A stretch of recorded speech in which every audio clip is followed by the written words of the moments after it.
personne ne pourra jamais vraiment mesurer. Et j'espère que personne n'aura jamais à le faire, ce qui s'est passé dans cette maison cette nuit-là, tant la brutalité infligée à ces jeunes était extrême. Les rapports d'autopsie qui viennent d'être publiés révèlent l'horreur qui s'est déroulée dans la maison de la rue King et ce que les 4 victimes, Mattie, Kaylee, Ethan et Zana, ont enduré. Nous examinons les rapports et ce qu'ils nous apprennent sur les affirmations selon lesquelles plus d'un meurtrier serait impliqué.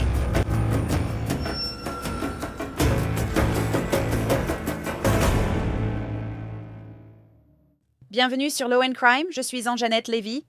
Vous savez, cela fait presque 1 an que Brian Koberger est entré dans une salle d'audience à Boise, dans l'Idaho, a levé la main droite et a juré de dire la vérité. C'était le 2 juillet 2025, et après avoir maintenu son innocence pendant près de 3 ans et affirmé dès le début qu'il avait hâte d'être innocenté, Brian Koberger a admis avoir assassiné Mattie Mogan, Kelly Gonsalves, Ethan Chapin et Zana Kurnotl. Nous avons évoqué cette affaire bien plus de fois que je ne peux les compter sur Law and Crime. Koberger a dit qu'il l'avait fait. Il a accepté la déclaration des faits, lue par le procureur du comté de Latah, Bill Thompson. Koberger n'a pas hésité. Il n'a pas vacillé. Koberger a acheté un étui de couteau Ka-Bar et un aiguiseur plus tôt en 2022 et a traversé le pays avec.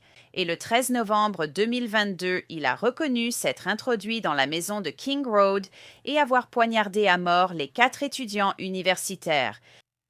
Maintenant, près d'1 an après que Koberger ait plaidé coupable et ait été condamné, nous avons accès au rapport d'autopsie de Maddie, Kaylee, Ethan et Zana. Ils dressent un tableau horrifiant de ce que les 4 étudiants ont enduré. C'est au-delà de l'imaginable.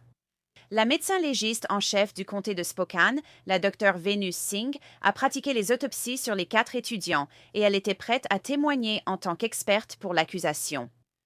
Les procureurs ont écrit dans un document de divulgation d'expertise: il est prévu que la docteure Singh témoignera que Kaylee Gonzalez, Xana Kernodle et Madison Mogan ont enduré un degré élevé de douleur et ou de souffrance avant leur mort en raison des blessures infligées.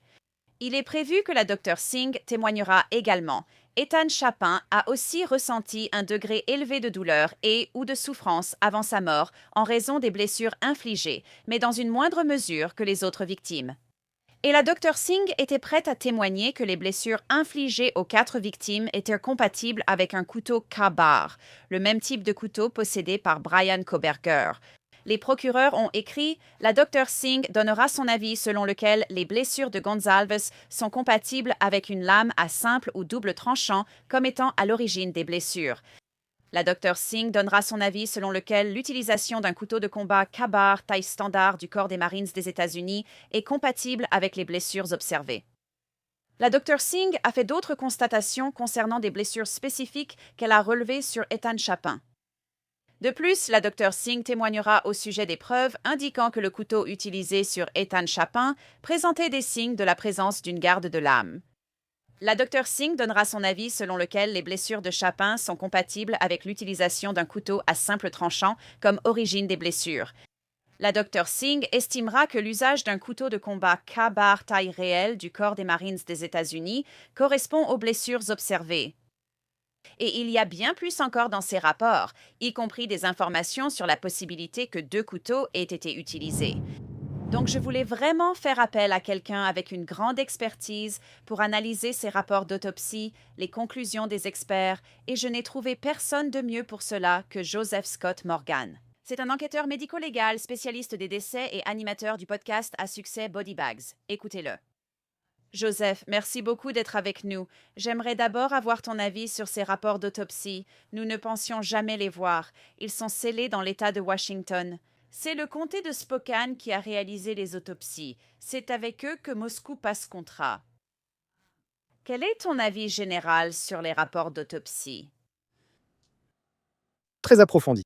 Docteur Singh, tu sais, quand je relis tout ça maintenant et que ça dure depuis longtemps, tu sais, et nous, tu sais, c'était comme tu l'as dit en Jeannette, tu sais, on ne pensait pas qu'on verrait un jour tout ça. Je pensais que peut-être un jour, mais dans cette masse de documents, j'ai été choqué, tu sais, quand tu m'as contacté et qu'on les avait vraiment. Mais la docteur Singh a fait un travail remarquable, je pense, dans son évaluation ou son évaluation post-mortem des restes là-bas, dans son établissement. Et ça, c'est le signe d'un bon rapport d'autopsie. Si une personne ordinaire peut s'asseoir, le lire et se faire une idée de la nature des blessures, Um, l'état de l'individu à la fois avant le décès et après le décès, présenter les choses de cette manière parce que, vous savez, ces rapports, quand on regarde les rapports d'autopsie, ils ne sont pas, ils ne sont pas faits pour d'autres médecins. Ils sont rédigés comme un rapport scientifique objectif ayant une valeur médico-légale. Que si vous allez au tribunal, quand vous essayez d'expliquer cela à un jury et que le jury n'a pas la même formation qu'un pathologiste, qui est très spécifique, ils peuvent le comprendre. Et vous savez, pour moi, en lisant ceci, je pense que la docteur Singh aurait été redoutable, d'accord, à la barre. Elle a été vraiment, vraiment minutieuse ici. Elle a exposé ses blessures d'une manière que nous pouvons vraiment comprendre. Puisque Brian Koberger a plaidé coupable, je veux dire, il est entré dans la salle d'audience et a dit oui, je suis coupable. La juge lui a demandé s'il plaidait coupable parce qu'il était coupable, et il a répondu oui, affirmant l'avoir fait. Et depuis que cela s'est produit, vous savez, ces derniers mois, ces dernières semaines, beaucoup de gens sont sortis de l'ombre. Une experte de la défense, la docteure Turvey, a dit: vous savez qu'il devait y avoir 2 tueurs et 2 armes, et vous savez 2 couteaux, essentiellement. J'ai interviewé Chris Whitcomb. Il a écrit un livre et il citait toutes ces choses, tous ces documents et ce genre de choses, et il a travaillé avec la docteure Turvey sur ce livre. Et ils sont convaincus que Brian Koberger n'a pas fait ça. Mais je veux vous lire quelque chose.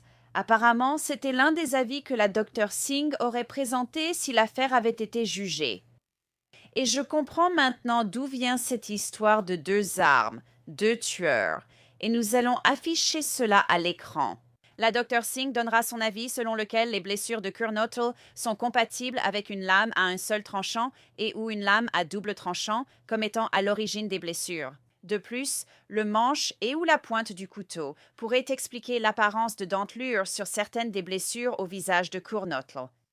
La docteure Singh estimera que cette dentelure pourrait être causée par le fait que Kurnotl se soit défendu et ou ait tenu, touché la lame et ou la main tenant le couteau, ce qui aurait provoqué la blessure. La docteure Singh estimera que l'usage d'un couteau de combat K-bar standard des Marines américains correspond aux blessures constatées. Cela ne signifie pas nécessairement qu'il y avait 2 couteaux utilisés, 2 tueurs ou 2 armes. Non, ce n'est pas le cas. Et pour ceux d'entre nous qui ont travaillé dans le domaine médico-légal toute leur vie, nous voyons des blessures et nous, vous savez, surtout dans un événement aussi dynamique que celui-ci, nous comprenons que ces choses n'arrivent pas dans le vide. D'accord. Vous avez des personnes qui réagissent, vous avez des individus qui se défendent, vous avez un auteur qui est en plein massacre. Ce n'est pas quelque chose de clinique comme une opération chirurgicale. D'accord? Alors débarrassons-nous de cette idée que, vous savez, vous pensez pouvoir faire une évaluation et arriver à une conclusion. Qui affirmait de façon définitive qu'il y avait 2 auteurs ou plusieurs armes? Parce que ce n'est tout simplement pas, ce n'est pas la réalité. Maintenant, c'est le travail de la défense. D'accord? La défense doit soulever un doute raisonnable, non? C'est ainsi que fonctionne notre système.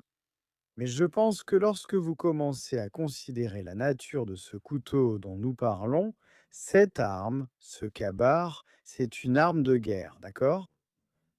Et il y a des surfaces sur cette arme. Elles ne sont pas statiques, dans un sens elles le sont, mais ce que je veux dire, c'est que vous avez un seul tranchant. La lame a une sorte de courbure vers la pointe. Il y a une gouttière, il y a un côté émoussé. Ensuite, il y a une garde. Il y a aussi une poignée texturée qui est entourée de rainures.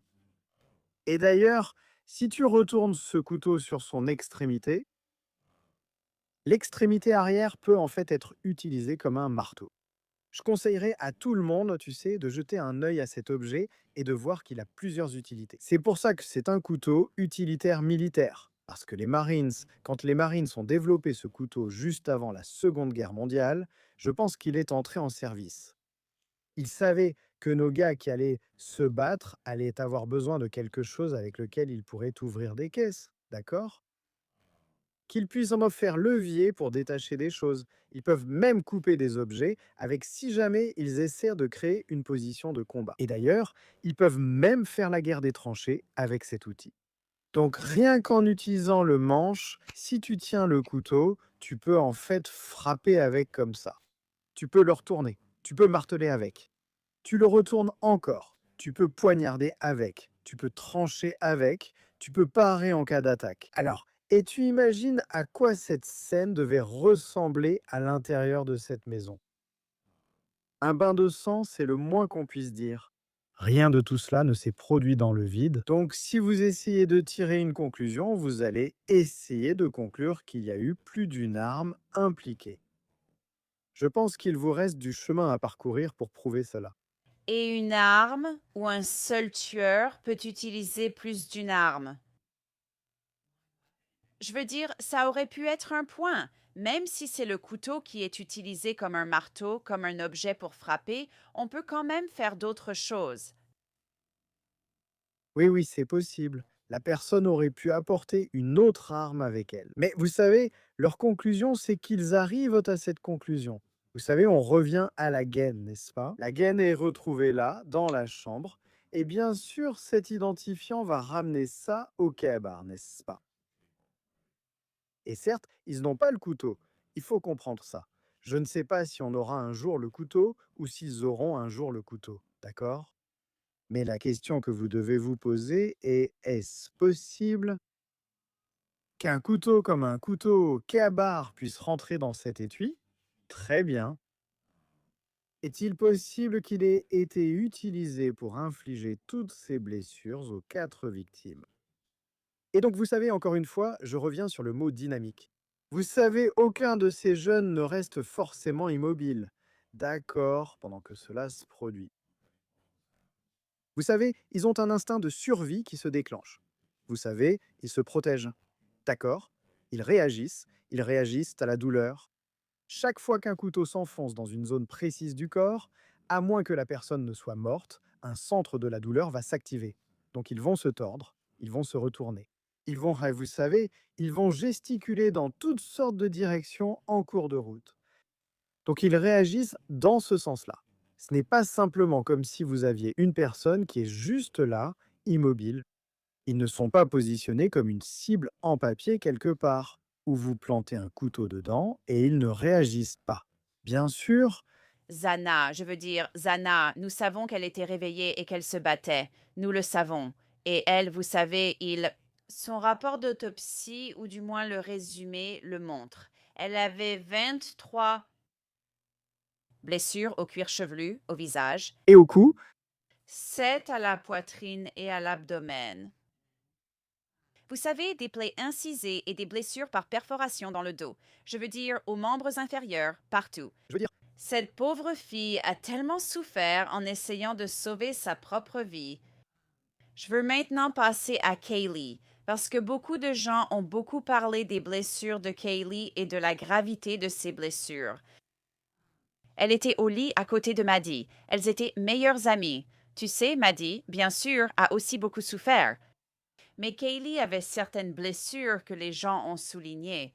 Et l'une d'elles, c'est que le docteur Singh allait témoigner qu'il y avait un objet inconnu placé sur sa bouche.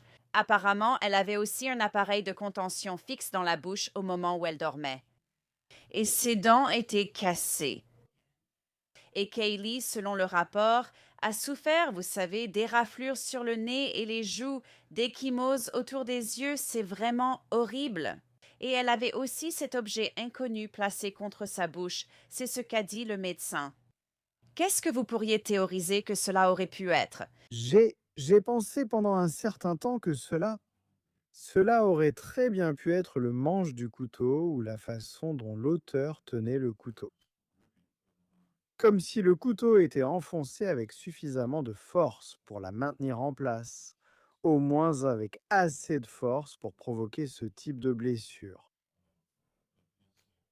Et vous savez, la blessure est la preuve qu'il y a eu ce phénomène réactionnel. Cela crée un motif qui apparemment est dans un état antémortem.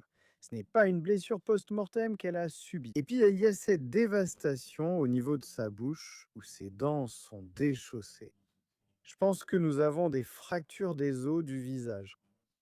Vous savez, et c'est vraiment, vraiment Um, indiquant à quel point cette attaque était violente. Alors, est-ce que c'était, vous savez, il y a un certain nombre, je suppose, de comportements qui pourraient regarder cela et dire, eh bien, vous savez, peut-être qu'elle était la cible.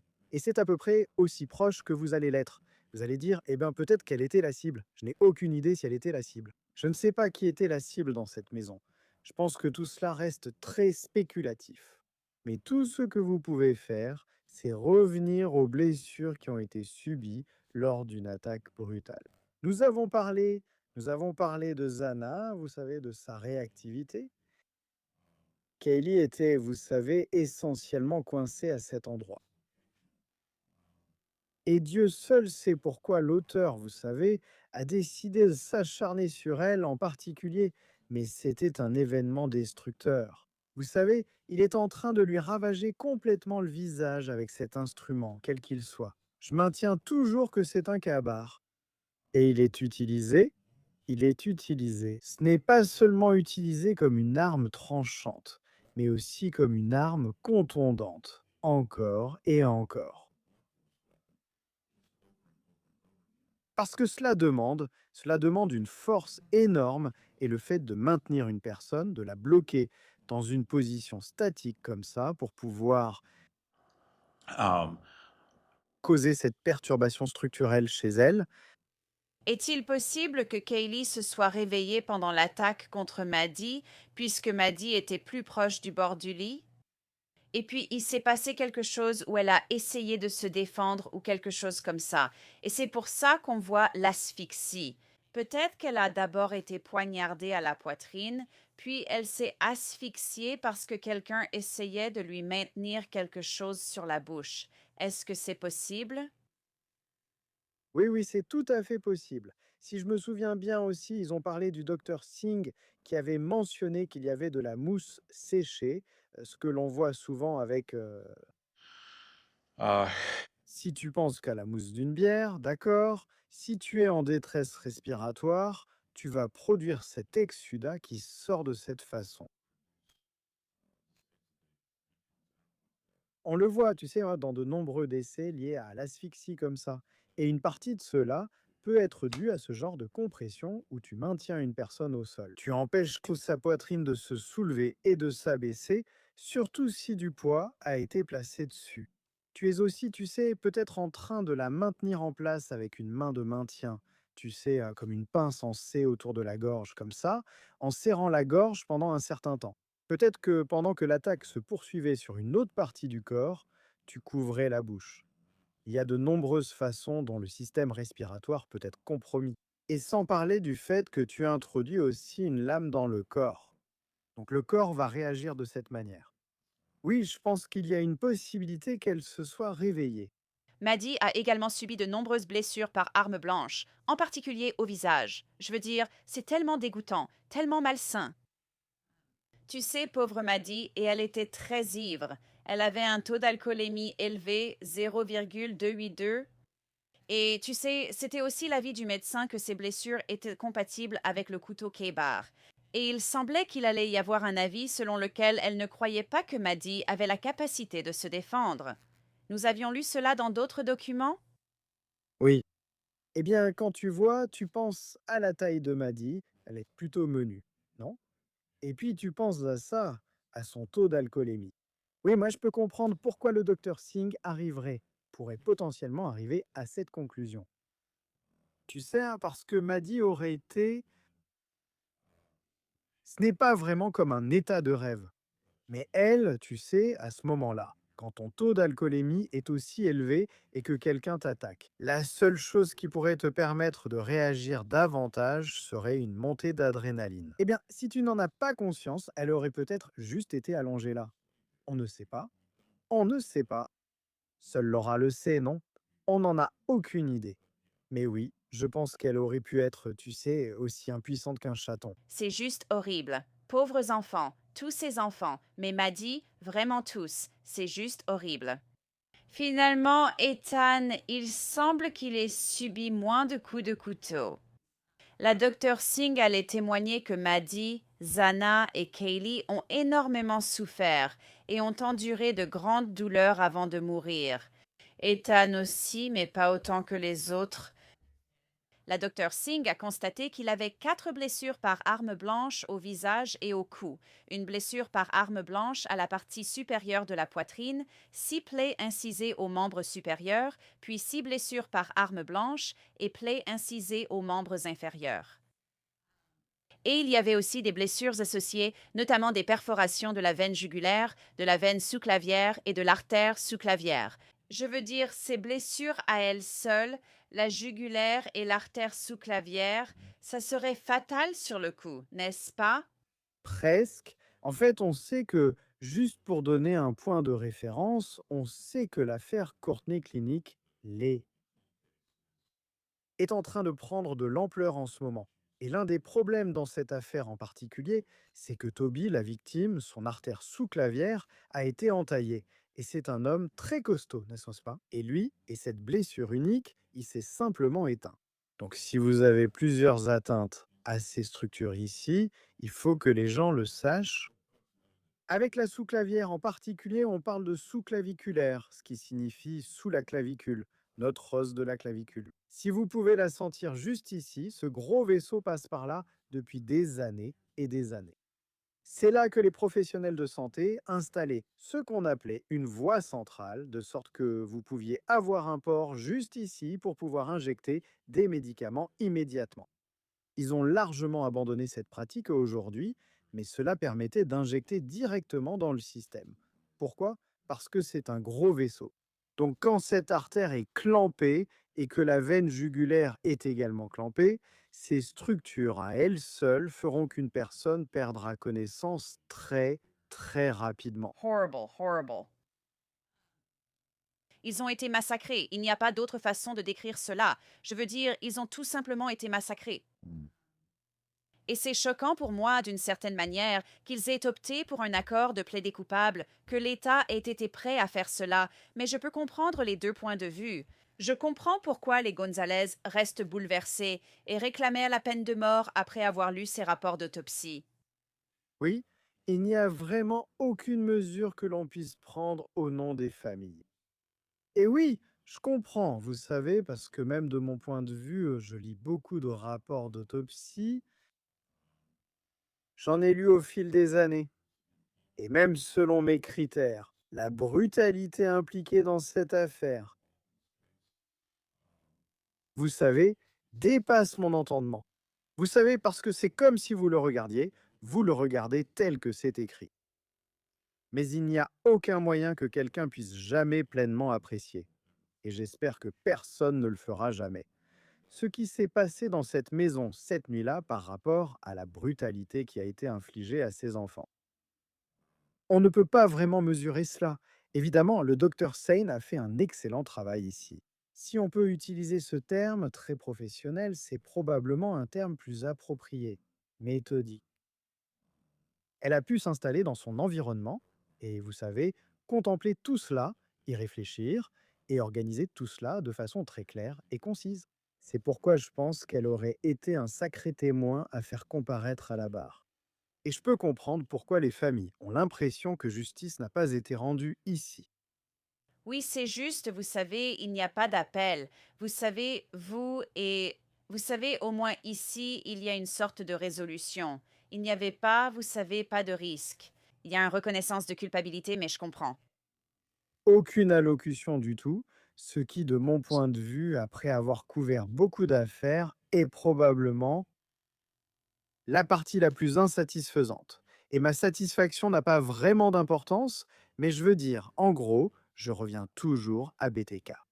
Vous savez, BTK a été obligé de faire une allocution devant le tribunal, et il l'a fait. Si vous n'avez jamais vu cela, c'est l'une des choses les plus glaçantes à regarder, où il passe chaque cas en revue. Dans ce cas, je trouve cette allocution justifiée et ne comprends pas pourquoi elle n'a pas été utilisée ainsi, sauf s'ils envisagent d'y revenir plus tard. Je ne vois pas ce que ce serait. Mais je pense qu'une offre, je le dis depuis le début, une offre exige qu'il s'assoie avec les enquêteurs et réponde à certaines questions avant que vous soyez prêt à retirer la peine de mort de la table. Je comprends pourquoi les familles veulent encore des réponses. Je comprends tout à fait. Joseph Scott Morgan, merci beaucoup. C'est un plaisir, Anne-Jeannette. Merci de m'avoir invité. Les parents de Kaylee Gonzalez ont récemment déclaré qu'ils voulaient parler à Brian Koberger.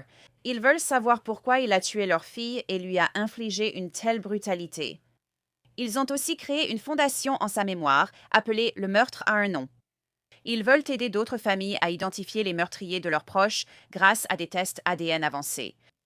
Kaylee Gonzalez aurait fêté son anniversaire le 8 juin. Elle aurait eu 25 ans. Au lieu de cela, elle restera à jamais âgée de 21 ans. Vous pouvez lire les rapports d'autopsie complets sur notre nouvelle application Law and Crime Plus. Connectez-vous et retrouvez-les dans nos dossiers d'affaires. C'était tout pour cet épisode de Law and Crime. Je suis Anne-Jeannette Lévy. Merci de votre présence. Je vous retrouve ici la prochaine fois.